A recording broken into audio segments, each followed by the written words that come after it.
benn sursis lañ ko def beneen bi sursis la donc c'est compliqué ah. oui. nañu xam ne lii moom vraiment na gars yi dugal nag recours. nañ dugal recours et puis ñu xool ndax la ñuy def ba wàññi sanction yi parce que c'est trop 5 ans pour un entraîneur alors que dégguma dara pour coach bi loolu xaw na doy waar pas coach bi mais entraîneur ak arbitre. oui arbitre moom y a aucune sanction contre lui. ñu ngi doon xaar ñu. mais 20 fautes ci biir terrain. arbitre moom kenn sanctionné ko. arbitre bu bañ a dem xool VAR arbitre bi gis ay fautes mu bañ ko siffler arbitre boo xam ne non mais attends quand même il fallait ça mais bon je pense que mais quand même lii moo tane man li ma ragaloon quand même j'avais peur qu'on n'aille pas en coupe du monde j'avais peur qu'on nous suspende des années voilà xaalis bi nag moom sama yoon na ko ci. mais compétition CAF FIFA moom yàpp naa ne. FIFA nag mooy patron wu CAF. waay loolu rek mooy wax ji. FIFA mooy patron CAF bi FIFA mooy organiser toutes les fédérations même toutes les confédérations de football au niveau mondial FIFA mooy seen patron maintenant nag FIFA yi moom da cee raxas loxoom xam na lan moo tax mu def ko certainement parce que FIFA aussi ne va pas accepter de perdre une équipe de qualité comme le Sénégal. sanctionné ko mu bañ a dem coupe du monde. non FIFA du ko def. FIFA du fi nekk di organiser waat ay barrage xool na la ñuy def ba rectifier kuy jëlaat place Sénégal non. FIFA nekkul ci jeux yooyu.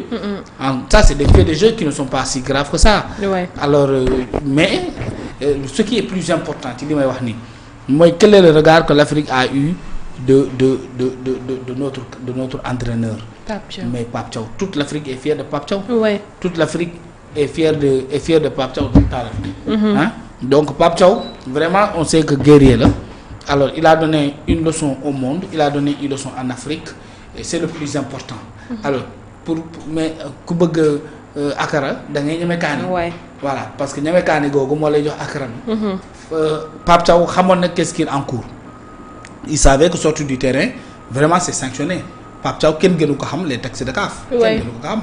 Mais xamoon na ne pour que ça cesse pour que li nga xam ne moom la ñuy dund nii mu arrêté il fallait véritablement marquer l'empreinte. Et le Sénégal a donné une leçon au monde a donné même bu ñu jëloon coupe bi ñun on a déjà notre trophée. Oui. Voilà bu la neexee saa ñu attewaat ñoo jël ci coupe bi ñun am nañ suñu coupe ñoo jubilé nañu. jubilé nañu ñoo ko ci terrain bi. ñoo ko andiwaat ci biir réew mi c'est un objet ah cette coupe là c'est juste un objet. bu la neexee nañ ko ñëw jël ci de façon ñun nous sommes les champions d'Afrique. Oui. De façon suñu étoile bi moom kenn mënu ko dindi ci suñuy may. déedéet. yaa ngi dégg sama maillot yi ma yoroon ma am étoile benn étoile lépp dindi naa ko dootuma ko solati. damay wuti maillot 2 étoiles. 2 étoiles. loolu laay wëri je suis champion d'Afrique à 2 reprises. En 2025 c'est le Sénégal qui est le champion d'Afrique. Il y a une cabale il y a eu un banditisme footballistique autour de cette compétition là. Oui. La CAF comme la FIFA voulait que Maroc gagne loolu leer na ñëpp loolu ne les CAF moom kan moo koy sanctionner. On doit sanctionner la CAF. Oui. FIFA il faut que Sénégal am audace dem porter plainte contre la CAF. Parce que la CAF est reprochable de beaucoup de choses yow VAR bi nga jël ay boy yoo xam ne amuñu benn expertise nga yóbbu leen ci VAR musuñu ko def c'est la première fois boy yooyu dégg naa ñuy nekk ci ay VAR arbitre VAR. Ok. Match d'ouverture nga teg leen fa match final nga teg leen fa te boy yooyu amuñu expérience. Y a problème. Ah mais y a problème il faut porter plainte contre la CAF il faut que la fédération sénégalaise de football porte plainte contre CAF. Tu crées un problème dans le problème jusqu'à ce qu'on oublie ton problème. nañ dem laaj Ousmane Sonko loolu mooy la. ni nga ko si boole. créer le problème dans le problème nañ ko Ousmane Sonko rek moo ci ay Sénégal. tuumal la dara ba pare gannaaw nga créer complot tudd complot. benn nit ñi fàtte viol bi di tudd complot contre Ousmane Sonko Sénégal la jàpp ne dañ ko comploté ba àll na ne ci at yii lu ñu prononcé ci mot nu mu tudd ci mot complot. moo ëpp lool ci lu ñu tudd moo viol alors que mbirum viol la woon. xaw ma nag comprendre nga. comprendre loolu la ñuy woowee créer le problème dans le problème et s'il le faut créer un autre problème dans le problème et s'il le faut encore créer un autre cas que plus personne ne comprend rien du tout ça c'est une tactique. léegi nag Sénégal il faut que ñu dem porter plainte contre CAF tribunal international du football du sport. porter ko fa toog jàpp seen njàmbur xaar ñu lijjanti ñu dem procès daan CAF nga am say preuve tout ce qui est irrégularité nga teg ko ci table bi. Sénégal a les moyens de le faire. mais boo yooyu nga xam ne ñoom ñoo doon jàpp ballon bi ñu naan way fédération bi la ñuy sanctionner boo yooyu c'est des gosses qu'on doit interdire d'entrer dans le terrain ils ne doivent plus jamais mettre le terrain dans le pied donc les pieds dans le terrain du football mais c'est une évidence c'est une réalité qui est là. Ensuite ils sanctionnent le Sénégal plus que le Maroc moo doon sax ci serviette yi. waay. Maroc moo doon saaga sénégalais yi Maroc moo doon dugg ci biir terrain bi alors que kenn footballul c'est seuls les joueurs marocains se sont mis dans le terrain alors que ñoom nekkuñ di jouer nga bàyyi fi nga xam ne moom la ñu réservé joueurs yi di engraisser presque un joueur un gardien de banc. gardien de but. mais loolu yëpp ñu fekk que yow nga naan ay Maroc moom ngay jox les sanctions légères les sanctions les plus lourdes nga jox ko Sénégal pour quelle raison. pour quelle raison c'est parce que tout simplement et pourquoi l'arbitre moom il n'est pas sanctionné parce que moom la ñu ko romb boo ko laalee mu wax. pourquoi on ne sanctionne pas l'arbitre. normalement. arbitre bi moom lan moo tax sanctionné wuñu ko. arbitre bi moo gis penalty mu bañ ko siffler moom moo gis penalty mu bañ ko siffler. moom moo gis but muy teel a siffler. pour que action bi teel a dagg. ñu bañ a dem ci but bi. mais waa loolu moom amul lan lu ñu koy réserver moom. action penalty bi faute ba jiitu. mais tout hors-jeu ba jiitu. lépp loo gis ne moom li xew ci match ku ko yàq mooy arbitre bi à la dernière minute léegi moom kenn sanctionné ko quoi. ah Sénégal nag porte plainte contre l'arbitre aussi ce qui fait très intelligent. def nañu la sanction bi qui retourne qui porte plainte contre l'arbitrage contre l'arbitre qui porte plainte contre la VAR parce que VAR bi xamoon na ne fii y a pas de penalty amul faute autant pour moi amul faute mais nga xëy teel a anticiper daf yëfu sabotage woote nga waroon woote ñëw ne comme am na werante VAR bi pour loolu la VAR bi bu amee werante yaay woote pour départir nit ñi loolu mooy dégg maintenant ils vont te parler de loi de code de secret alors que ñëpp xam nañ ne on avait en présence d'un arbitre à la personne de Ndala qui était un corrompu mais c'est un corrompu il a été corrompu par le Maroc et par la CAF même FIFA xam nañu ko parce que tout simplement Maroc moo war a bëgg na organiser Coupe d'Afrique am na ay infrastructure pour que mu gën a sawar gën ci investir il faut xam ne tappale yooyu man nag kenn du ma porter plainte parce que ma bokkuma ci benn fédération. mais c'est quelle base lañ war a mën a sukkandiku naan pays organisateur aussi dafa war a jël Coupe d'Afrique aussi. ak ci yan texte la ñuy sukkandiku si loolu ñoom sukkandiku ci benn texte. ci corruption rek c'est des gens corrompus la CAF est foncièrement corrompue. moo tax il faut tout faire pour que deux footballeurs professionnels récupèrent la CAF comme au Sénégal El Hadji doit être récupérer la fédération sénégalaise de football. wala ay moromam. loolu mooy dëgg parce qu'on a laissé le football à des businessmen c'est des affairistes ñoom ñooy gérer le football mondial depuis FIFA ba ci suñu fédération yi ndaw yi ci club bi ci football bi globalement c'est des affairistes qui sont là qui ont tout pris xejaluñ ci kenn mais un homme d'affaires moom xaalis rek lay wër. su Maroc ñëwee nee la boo joxee lii loo foo xam ne mënoon nga ñibbi doo yóbbaale dara proposer la su ma gagné prochainement nous on va renforcer yow xam nga ne football c'est un business. quand même il y a trop de corruption dans le football ça tout le monde le sait. Des arbitres vendus des arbitres corrompus exposés à la corruption exposés à des menaces. Des arbitres qu'on menace. nee la si te arbitre la mais attends on lépp nga ji ci football bi madame. c'est compliqué nekk loo xam ne vraiment il faut mettre fin à ces pratiques là. te pour que ñu mën ko def il faudra qu'on travaille à avoir les hommes de compétents les hommes du football dans les cercles et décisions de qui tournent autour du football. loolu moom bu ñu ko defee moom dinañ am dara. loolu laa yaakaar maintenant nag si vous laissez le football aux affairistes mais nii rek lay demee. Sénégal moom amul proposé xaalis. Sénégal joxul kenn dërëm ndax amul xaalis bi muy joxe mais am na ay joueurs yu baax am na compétence bëgguñu Sénégal dugg dans l'histoire bëgguñ ci tous.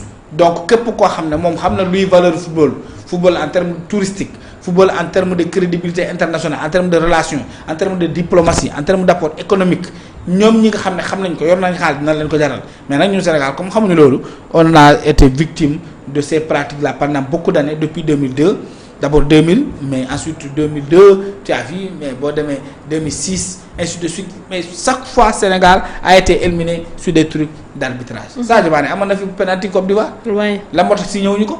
Côte d'Ivoire bu leer comme penalty bu leer danaa waaye c'est parce que Sadio Mané tamit dëgg na fi tànk nit mënoon na am carton rouge moom la arbitre bi rek du dëgg du ay dóor la rek il fallait que la Côte d'Ivoire passe loolu la ñooñu nag football jar na leen lu ne mais ñun Sénégal on commence à se réveiller on commence à comprendre que le football.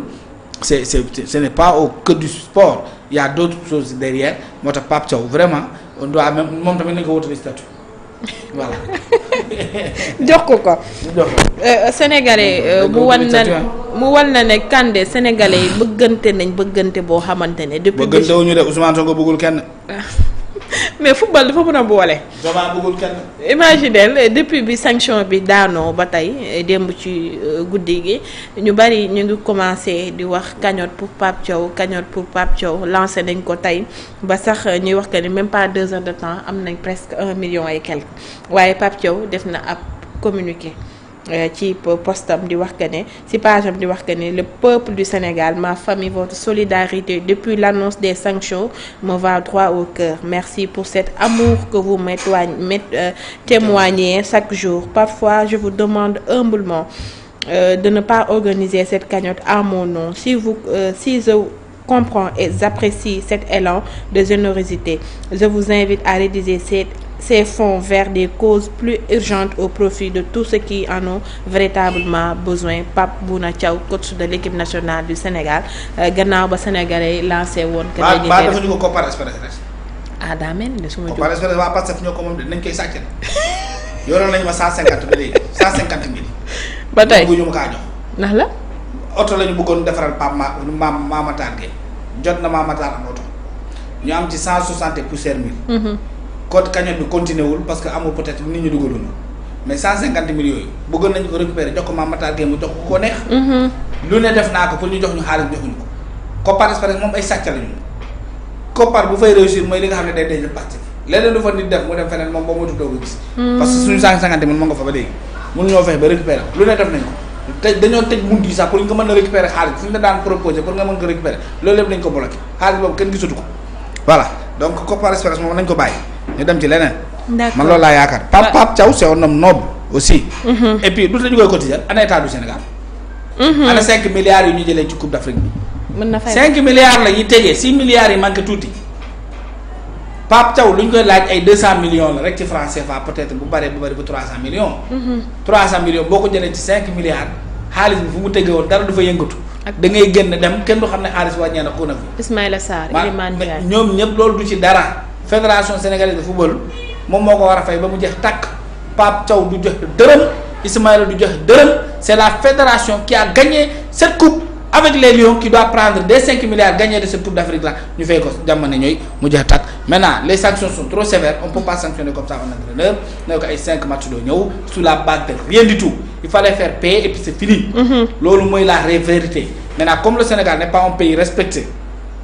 ñu commencé di wax rek ngeen jël El Hadj Diouf jeté que à la vindicte populaire yaa ngi dégg jeté que dans la poudrière allumée de feu dans la jungle pour lui dire que toi tu ne comptes plus rien du tout ñoom ñoo ngi seetaan ils disent que le Sénégal n'est pas un pays solidaire ainsi de suite sanctions yi rek ngay mën a am parce que tout simplement on sait que le Sénégal n'a pas des gens capables de défendre l'équipe nationale. Capables de défendre la fédération parce que ceux qui défendent la fédération vous leur avez humilié mais El Hadj Diouf tout bonnement.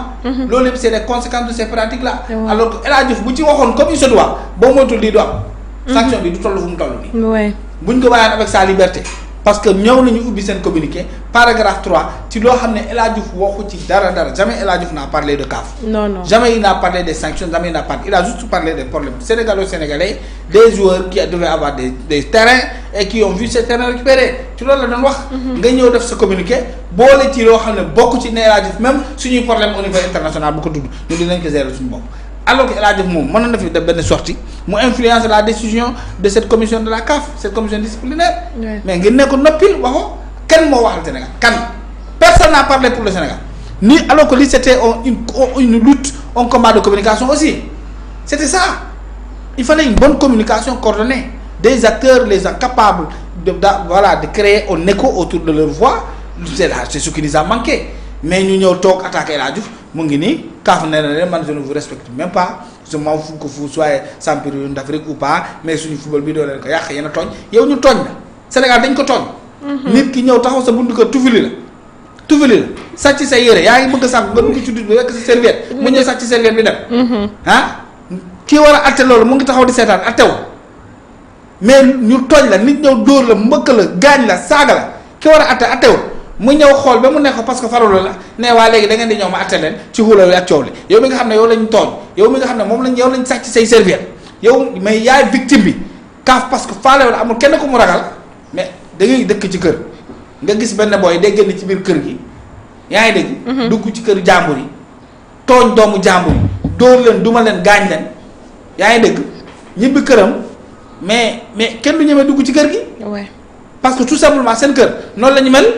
mais tu vois le contraire booy bi day dem ci biti yaa ngi dégg mbëkkante tuuti ak gaa yi xaw a xuloo noonu xeex noonu doo tuuti ñibbi këram kenn dugg dem ba ci biir kër googu fekk booy bi ci biir kër gi ci néegu yaayam génnee ko ci néegu yaay te bàyyam mu ngi taxaw ay mbokkam mu ngi taxaw waa sifaaye booy bi sifaaye métti gën naa dem lu war a loolu c'est parce que ci kër gi amul góor. mais loolu la di parce que nag man loolu kenn du ma ko def kenn du dugg sama kër même bu sama doon tooñee boo xasee ba dugg sama kër saa ñoo am moo sañ dugg ci biir kër nga naan dañ koy doon. déedéet loolu lañ def Sénégal. Sénégal dañoo dugg suñu terrain fekkuñu fa agressé ñu. dóor ñu saaga ñu jéem ñu humilier caa vu def lépp pour ñu perte coupe bi yàlla sotal ñu gagné ba pare ñu ñëw duggaat suñu biir kër dóor ñu ñibbi loolu la kaa def. yomb na de. yow lañ tooñ yow lañ tooñ dama yow la ñu duma yow la ñu corrigé loolu la kaa atte de yow lañ tooñ ñun ñëpp xam nañ ne dañ laa tooñ ñun ñëpp xam nañ ne dañ daan sax ci say serviette. ñun ñëpp xam nañ ni dañ cité lépp bu ñuy signalé sa faute ba loolu ñëpp mais tout est clair ñëpp a gis li xew ci terrain boobu. ñëpp a ko gis. Kaaf ne la on s'en fout de tout cela yow la ñuy daan bu metti daan say daan Maroc daan say jour daan say jour. daan sa ba jox la nag ay amande yu metti. waaw toog di naan xaalis bi na ko récupéré Kaaf daa amul pexe mais bu sañoon ay milliards lay sanctionné booy récupéré waat xaalis bi yëpp mais malheureusement comme ils n'ont pas de solution pour cela maintenant on doit apprendre aussi dans l'avenir quoi il faut être moins impulsif mais cette fois-ci tout le monde est d'accord que Pape Thiaw lu mu def loolu moo baax. voilà il fallait véritablement créer une rupture envoyer un message fort aux fédéraux de la CAF mais aussi de la FIFA pour dire que ces pratiques véritablement de corruption sont une réalité en Afrique et on doit l'arrêter tubaab bi dem nañ ba naan way il fallait que prochaine coupe d'Afrique bi qu'on nous envoie des blancs pour venir arbitrer ici. t'as vu mais parce que la CAF est comme ça. ok CAF moo mel noonu CAF mooy corrompu le corrompu ce n'est même pas Maroc de Maroc corrompu wul dara c'est la CAF qui a corrompu CAF mooy corrompu parce que am na corruption boo xam ne même bu amoon yow CAF boo amee taxawaay. ci biir match bi mën nga changer. mën nga woy ne ko tu es corrompu ça peut pas continuer ou tu n'as pas les qualités tu es dessus xamuñoo ne mën nga nga dindi ko remplacer ko yóbbu ko ba andi keneen mais quand même. il y avait trop de laisser-aller. Il y avait trop de laisser-aller et je pense que c'est à nous de mettre fin à cela et on l'a mis il faut vraiment apprendre de ces pratiques-là et dans l'avenir voilà pour que ça puisse nous servir beaucoup de leçons. mu nekk lu am solo ci li nga xamante ne gis nañ ko jëmale ko ci sanction yi ki nga xamante ne nag mooy Pape Thiaw di wax que ne peuple du Sénégal ma famille votre solidarité depuis l'annonce des sanctions me va droit au cœur merci pour cet amour que vous me témoignez chaque jour toutefois je vous demande humblement de ne pas organiser cette cagnotte à mon nom si je comprends j'apprécie cet élan de générosité et je vous invite à rediriger ces fonds vers des causes plus urgentes au profit de ceux qui en ont véritablement besoin moom Pape Thiaw moo daal di ñu ko xamal waaye sanction yi dafa daal di laalaat li nga xamante ne mooy équipe bi di Maroc ndax ki nga xamante ne mooy Hakimi suspendre nañ ko benn match Saybari moom aussi même la fédération marocaine ñoom aussi bokk nañ si ñi nga xamante ne dañ leen di daal di daan ci li nga xamante ne mooy